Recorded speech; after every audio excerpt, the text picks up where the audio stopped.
9 million square kilometers of the Sahara Desert represent the most expansive and arid landscape on the planet. Why would anyone consider introducing fragile insects to such an environment? At first glance, the proposal to use bees as a catalyst for restoration seems like a biological solution to an atmospheric problem. But without a stable water source and vegetation, the insects simply cannot survive in a territory where sand actively erodes the possibility of life. The Sahara only allows the return of pollinators once a physical foundation for growth is firmly established. It is visible how the wind shifts massive dunes, burying any unprotected sprouts under tons of heat-saturated grit. Consequently, the focus of African nations shifted from the biological results to the mechanical and hydrological causes of desertification. This transition to the next level of planning gave rise to the Great Green Wall Initiative. One can notice how the strategy changed from small-scale interventions to a continental restoration effort. It gets more complex further on. Engineers and local populations began creating crescent-shaped earthworks designed to trap every drop of rare rainwater before it evaporates. These hollows in the parched earth serve as the primary infrastructure for holding moisture within the soil profile. Everything only gets more complicated as the scale of the project expands across thousands of kilometers. From the initial failure of biological experiments, the methodology evolved into a massive engineering feat that reshapes the topography of the land. The process is only gaining momentum as these earthworks provide the necessary stability for the first hardy shrubs to take root. The camera glides along the vast stretches of land where human labor is physically pushing back the encroaching desert. It only looks obvious to plant trees, but in reality, the success of the Great Green Wall depends on these calculated depressions in the ground. This monumental journey from the concept of fragile bee colonies to massive, coordinated landscape engineering marks one of the most significant environmental undertakings in history. The restoration of the Saharan fringe moves forward through these deliberate physical changes to the Earth. 9 million square kilometers is the approximate scale of the Sahara, which is frequently perceived as a static and motionless desert, frozen at the center of the African continent. Why is the southern edge of this vast system steadily advancing into the Sahel? One might assume the desert is a fixed geographical entity, but in reality, it is a complex environment in constant motion. For over 100 years, the desert has pushed into regions where humans once cultivated crops, grazed livestock, and maintained stable livelihoods for many generations. The process of expansion gains momentum as landscapes that once supported shrubs and grasses transform into bare, cracked surfaces. One can notice how the earth loses its natural elasticity and its capacity to recover from environmental stress. It only looks obvious that the sand is the primary threat, but in reality, the most critical factor is the total disappearance of transitional ecological layers. The equipment of nature, specifically the sparse vegetation, vanishes and leaves the soil without a protective organic cover. Because the ground is stripped bare, rainwater can no longer infiltrate the surface to recharge underground aquifers. Each subsequent rainy season acts as a mechanical force that washes away a fragment of the land's biological foundation. Desertification does not unfold as a sudden or dramatic collapse of the environment. Instead, it is a slow and calculated draining of life until the ecosystem no longer possesses a physical foothold to return to its previous state. The process is only gaining momentum. Automated biological cycles break down as the ecological foundation begins to crumble under these conditions. This shift raises questions about the fundamental causes of why the margins of the desert lost their capacity to sustain life. As the vegetation disappears, the roles of essential biological links, ranging from primary plants to pollinators like bees, undergo a forced and permanent change. Everything only gets more complicated as the transition to the next level of environmental degradation occurs. The loss of these pollinators signifies a deeper mechanical failure within the regional biological system. The desert continues its slow movement toward the south without haste. 1/3 of the food consumed by humans every single day depends directly or indirectly on the pollination work of bees and similar biological species. Why is such a vast portion of our global diet reliant on these specific insects? It seems simple when considering the movement of a single bee, but in reality, this is the foundation of the planet's ecological infrastructure. From apples and crunchy almonds to melons and leafy green vegetables, Every crop is physically linked by these small but tireless flights. Even the plants that serve as primary feed for livestock are part of this chain. The process is only gaining momentum. Bees do not create life, but they determine whether life can continue. When these insects disappear from a landscape, the resulting collapse does not arrive as a loud or dramatic catastrophe. One can notice how the decline unfolds quietly and often irreversibly, causing the biological network to fray at the edges. It gets more complex further on. By contrast, when bee populations return to an area, the recovery of the environment is usually faster than people expect. Wildflowers can reappear within a single season, and one can notice how seeds are dispersed significantly farther across the terrain. Isolated patches of green reconnect into continuous layers of vegetation. For this reason, these insects are regarded as critical biological indicators by scientists. Where bees thrive, ecosystems are functioning properly with all biological gears in motion. Even in harsh environments, this role does not change regardless of the extreme temperature or lack of water. In the state of Nevada, which is one of the hottest and driest regions in the United States, more than 1,000 bee species still survive across deserts and semi-arid landscapes. The equipment of nature operates here at the edge of possibility. They pollinate native plants and maintain sparse but stable vegetation, and this is not the limit of their utility. Their presence indirectly prevents the dry land from collapsing entirely into drifting sand. When bee populations in that region began to decline in the early 2000s, it was not only honey that disappeared from the environment. The entire local ecosystem became more fragile as the camera of observation reveals the thinning of the plant life. Nevada reveals a critical truth about the natural world. It only looks obvious that life persists on its own, but in reality, even at the edge of survivability, bees remain the physical force that keeps the balance from slipping. The process concludes this phase, opening the road to a deeper understanding of environmental stability. 100% of the ecological stability in the harshest environments on Earth depends on the presence of key pollinators. Why is it that the introduction of bees into a landscape of absolute desolation is considered a primary catalyst for restoration? At first glance, the desert seems like an insurmountable barrier to biological growth, but in reality, these insects function as the ignition switch for a complex chain reaction. A single bee colony can service thousands of blooms in a single day, ensuring that the rare vegetation that does manage to take root can actually reproduce and expand its territory. This is just the beginning. It only looks obvious that a desert is entirely void of life, but the potential for a biological foothold remains dormant in the sand. Logistical teams collect queen bees from fertile regions and immediately place them into a state of induced hibernation through controlled cooling. The temperature is dropped to a specific level to slow their metabolism, allowing for safe transport across thousands of kilometers of ocean and sand into the deep heart of the Sahara. One can notice how the containers are insulated to maintain this delicate thermal balance during the journey. This method does not aim for the impossible task of turning dunes into lush grasslands in a few seasons. Rather, the process is only gaining momentum as the bees act as a bridge between isolated patches of young vegetation, preventing them from dying out without producing seeds. Everything only gets more complicated when moving from theory to the physical reality of the desert floor. Evidence for this strategy is found in the Arava Desert, where beehives are situated directly amidst dry, rocky terrain.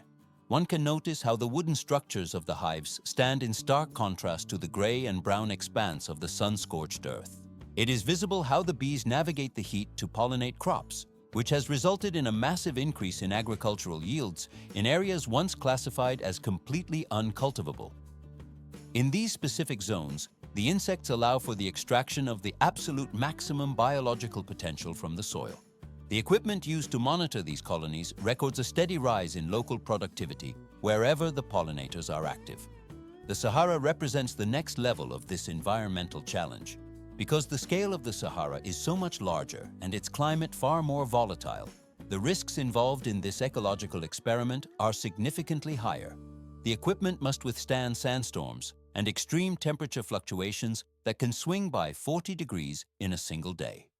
Transition to the next level requires understanding that while bees cannot change the weather, they can physically anchor the soil through the plants they help propagate. Dust slowly settles over the hives as they are established in their new dangerous territory. This marks the transition of the project from a localized success to a massive continental question of survival. The material for a new ecosystem is being moved into place, and the first phase of this biological trial concludes here. 35 degrees Celsius is the precise thermal threshold maintained within the interior of a healthy beehive.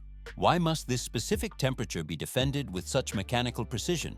If the external environment surpasses this limit, the biological equilibrium of the colony begins to fracture, forcing every individual insect into a state of high-intensity labor dedicated solely to thermal regulation. The Sahara Desert presents a landscape where biological boundaries are pushed to their absolute breaking point. Bees possess the physiological capacity to adapt to significant heat, but they cannot survive heat that is effectively infinite. In these conditions, the colony functions like a biological cooling machine. Workers fly back and forth to transport water into the hive, while others position themselves at the entrance, beating their wings with the rhythmic persistence of living fans to generate cooling airflow. This defensive maneuver consumes massive quantities of metabolic energy and is only sustainable if the extreme temperatures eventually subside during a cooling cycle. In the heart of the Sahara, the heat does not retreat. One can notice how the sand temperatures frequently climb to over 70 degrees Celsius. The atmosphere remains devoid of moisture, creating a vacuum of humidity that accelerates dehydration. However, the most lethal component of this environment is not the peak temperature itself, but rather its relentless persistence over time. Even in the state of Nevada, where accessible groundwater and sparse vegetation provide a buffer, researchers have recorded the physical destruction of beehives during extended heat waves. The wax softens at a predictable rate until the entire geometric structure collapses under its own weight, forcing the surviving colony to abandon the nest immediately. If such a structural failure occurs in a functioning ecosystem, the risk becomes exponentially higher in the Sahara, where the biological foundation is almost non-existent. The process is only gaining momentum. Not even the most specialized subspecies, such as the East African or Nubian bees, possess the ability to survive on a landscape of bare, shifting sand. Ancient colonies discovered in proximity to the Kufra oases provide evidence that life has occupied the Sahara for several thousands of years, but these populations were strictly tethered to specific geographical zones. These areas provided consistent water sources, diverse vegetation, and soil structures capable of retaining moisture over long periods. Bees do not possess the biological mechanisms to create these fundamental environmental conditions. They cannot generate water through their own activity. They lack the capacity to transform sterile sand into nutrient-rich soil, and they are incapable of restoring an ecosystem that has suffered a total foundational collapse. When the Sahara is analyzed as a potential habitat, the technical limitations of these insects become indisputable. It is visible how the bees may eventually return to the desert, but only if the land has been mechanically and biologically prepared in advance to support them. Everything only gets more complicated further on. This realization leads to a question regarding the practical mechanics of desert restoration. If bees cannot serve as the primary starting point for ecological recovery, one must identify the specific agents currently working to repair the soil and water cycles of the Sahara. The search for the entity responsible for providing the initial conditions for life to return moves to the next level of investigation. Thus, the biological limits of the hive are established against the backdrop of the desert. 9,200,000 square kilometers, a landmass nearly equivalent to the total area of the United States, is the current extent of the Sahara Desert. This vast expanse accounts for almost one-third of the entire African continent. Why is the region increasingly unable to sustain existence despite the presence of seasonal rainfall? At first glance, the desert seems to be a void defined by a lack of water, but in reality, the issue lies within the physical structure of the Earth itself. The Sahara does not require a greater population of bees at this stage. Instead, it requires soil capable of holding moisture and water that remains long enough for life to restart from the ground up. Bees do not possess the capacity to create these foundational conditions. One can notice how insects only return to an ecosystem once the necessary environmental parameters already exist. For this reason, along the southern edge of the Sahara, where the desert meets the Sahel, human intervention has shifted toward a different technical approach. This strategy does not begin with the introduction of animals or the planting of vegetation, but focuses primarily on repairing the land itself. From this fundamental choice emerged the industrial-scale restoration project known as Africa's Great Green Wall. The process is only gaining momentum as engineers and land managers realize that the Sahara is still expanding into neighboring territories. As the desert advances southward, the Sahel does not vanish in a single moment. The environment gradually loses its ability to support human life through a technical failure of the soil. The paradox of the Sahel is that it is not a region characterized by a total absence of precipitation. Every year, the landscape still experiences short but extremely intense rainy seasons that deliver significant volumes of water. The problem lies in the mechanical state of the ground. After decades of heavy grazing, overexploitation, and prolonged drought cycles, the land surface has become compacted and sealed. The earth hardens until it functions almost like a layer of solid cement. One can notice how the water reacts when it finally hits this impermeable surface. When rain falls, the moisture no longer infiltrates the soil through natural pores. Instead, the water rushes across the landscape with high velocity, causing sudden flash floods before vanishing into the atmosphere or distant basins. The equipment of the natural water cycle has effectively broken down. This creates a deadly and repetitive vicious cycle where drought weakens the structure of the soil and subsequent heavy rains accelerate the process of erosion. Fertile topsoil is washed away by the surface runoff. With each passing rainy season, the land becomes even less capable of retaining a single drop of water. Desertification is not merely a broad climate issue. It is the physical collapse of the entire soil-water system that once sustained life along the desert edge. And this is not the limit of the degradation. The Great Green Wall did not begin its operations by planting trees in the sand. It started by addressing a different technical question altogether. Before speaking of any form of life returning to the region, the project had to determine how to make the water stay. This realization shifted the focus toward mechanical water retention and soil porosity. The material is now ready for a transformation that begins with the physical restoration of the Earth's surface. Thus ends one of the key stages of understanding the desertification process. Billions of dollars in international aid have been poured into large-scale campaigns to introduce saplings into the Sahel for decades. Planting trees has consistently been humanity's first reflex when faced with the encroaching desert. Why have these massive efforts resulted in such catastrophic failure? It only looks obvious that adding greenery will stop desertification. But without a functional water cycle, the seedlings are doomed before they are even placed in the ground. The outcome in most regions has been tragically similar, as mass die-offs occur after just 1 or 2 rainy seasons. Engineers and environmentalists eventually realized the problem was not a lack of effort, but a critical mistake in sequence. Young trees were being planted into soil that had already lost its physical structure and was nearly devoid of living microorganisms. This degraded earth had absolutely no capacity to retain moisture. When the rain arrived, the water ran off the surface too quickly to be absorbed. The process is only gaining momentum. One can notice how surface temperatures soar the moment the sun returns to the sky. Moisture evaporates within hours of a storm, leaving the ground parched and cracked. Under such extreme thermal conditions, roots never have a chance to grow deep enough to reach survival levels. Transition to the next level. Storing trees on dead soil is like installing a sophisticated machine on a collapsed foundation. The core problem in the Sahel is not a simple shortage of greenery, but the total loss of the soil's ability to sustain biological life. Everything only gets more complicated when the fundamental cycles of the earth are broken. Because the foundation is not repaired first, every effort built above it can only ever be temporary.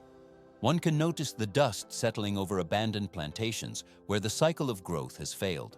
Therefore, a complete shift in technical strategy is required to restore the land. This concludes the assessment of previous reforestation strategies. 8,000 kilometers. That is the staggering distance covered by the African Union Initiative, launched in 2007, following a series of repeated environmental failures. Why does this project, known as the Great Green Wall, span such a vast territory from the Atlantic coast in the west all the way to the Red Sea in the east? It would seem that planting a simple line of trees would be the most direct approach to stopping land degradation. But in reality, a singular wall would fail to address the complex biological needs of the more than 20 countries involved in this massive undertaking. The project operates as a mosaic-like network of ecosystem restoration efforts rather than a literal continuous barrier of timber. One can notice how each specific region applies distinct technical solutions that are carefully tailored to local soil conditions and the precise availability of water. Everything only gets more complicated, as these methods must also align with the specific livelihoods of the surrounding human communities. The core philosophy of the project remains strictly defined. It does not attempt to force the desert to turn green through artificial means, but instead repairs the fundamental way that soil and water function together. It seems simple at first glance, but this shift in logic is what ensures the survival of the restored areas. Once the parched land regains its physical ability to retain moisture, life begins to return on its own, following a natural, predictable sequence. The process is only gaining momentum. Trees are not utilized as the starting point of the restoration. Instead, they represent the final visible outcome of a system that has been correctly repaired from the ground up. The camera glides along the restored patches where the soil gradually darkens as it holds life-giving water once again. From here, the transformation moves to the next phase of ecological stabilization. 4 countries, Senegal, Nigeria, Burkina Faso, and Mali, serve as the primary locations where the restoration of the landscape begins, not with the planting of seedlings, but with the creation of a rudimentary yet effective soil structure known as the half-moon pit. Why is this specific geometric shape chosen over more complex modern engineering? The decision to utilize this structure stems directly from the unique behavior of precipitation within the Sahel region. Rainfall here does not descend as a gentle mist that the earth can easily absorb, but instead arrives in brief and incredibly violent bursts that immediately begin to rush down the natural slopes of the terrain. One can notice how a standard straight trench fails in this environment, as it merely acts as a channel that accelerates the water away from the intended site. The half-moon pit remains effective because its curved architecture and open-ended design allow it to intercept surface runoff coming from multiple directions at once. It is visible how the crescent shape forces the rushing water to lose its initial velocity, causing the flow to spread out across the depression and settle into the ground. This specific design naturally reduces the speed of the water without trapping it so excessively that it becomes stagnant. But this is just the beginning of the hydraulic process. Water does not sit in deep standing ponds where the intense heat would cause it to evaporate into the atmosphere within hours. Instead, the liquid lingers just long enough to infiltrate the parched soil layers and reach the root zones. The process is only gaining momentum as the moisture transforms the local ecology. This design functions in total harmony with the existing terrain and the force of gravity, rather than attempting to resist them through rigid barriers. At first glance, the half-moon pit looks like a primitive earthwork, but in reality, its mathematical efficiency is why it succeeds in arid zones where many sophisticated modern structures have historically failed. The equipment and manual labor required to shape these pits follow the natural contours of the Sahelian plains. Everything only gets more complicated as the scale of restoration increases across the continent. The soil absorbs the moisture completely, creating a stable foundation for future growth. In this manner, the physical preparation of the earth reaches a state of readiness for the next phase of the environmental recovery. 2 to 5 years is the exact duration required for the initial biological transformation to become visible within the landscape. Why is such a lengthy period necessary for these drought-tolerant species? It only looks obvious to expect immediate growth, but in reality, the establishment of native grasses like Andropogon or Schencrus depends on the slow restoration of the subterranean water cycle.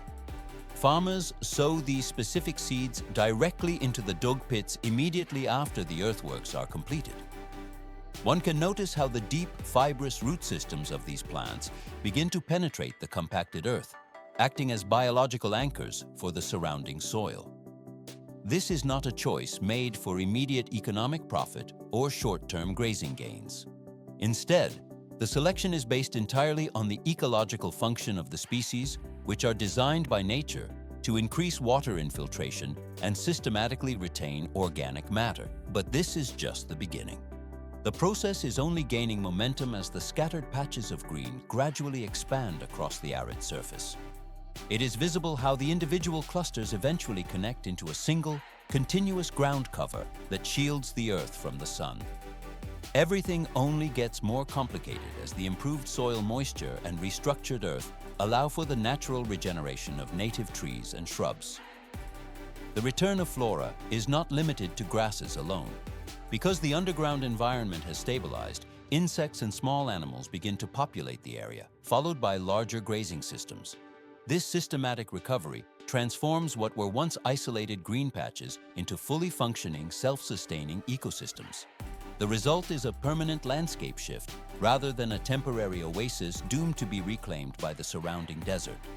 From here, the transition to a stable environmental state reaches its conclusion as the new biological network matures. 100% of the Sahara's potential for revival rests not on a miraculous event, but on the precise human repair of collapsed soil and water foundations.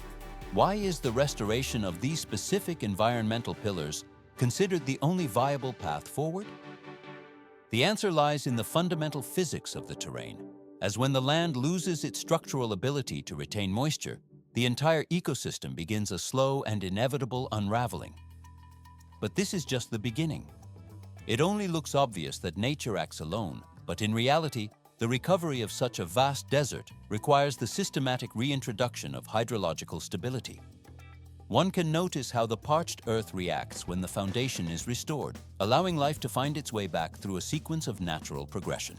The process is only gaining momentum as the question arises whether humans should maintain this level of active intervention or step back to allow nature to regulate itself. One can notice how the restoration of 1 hectare of land triggers a chain reaction in the surrounding environment. The camera glides along the newly stabilized zones, where the equipment has reinforced the soil to prevent further erosion. Active intervention ensures that the cycle of degradation is broken before the landscape reaches a point of total collapse. Everything only gets more complicated when the balance of local water tables is factored into the long-term survival of the flora. It is visible how the moisture levels gradually stabilize after the implementation of these strategic engineering measures. Thus, the transformation of the arid landscape moves into a phase where the restored systems can begin to support a renewed and sustainable environment.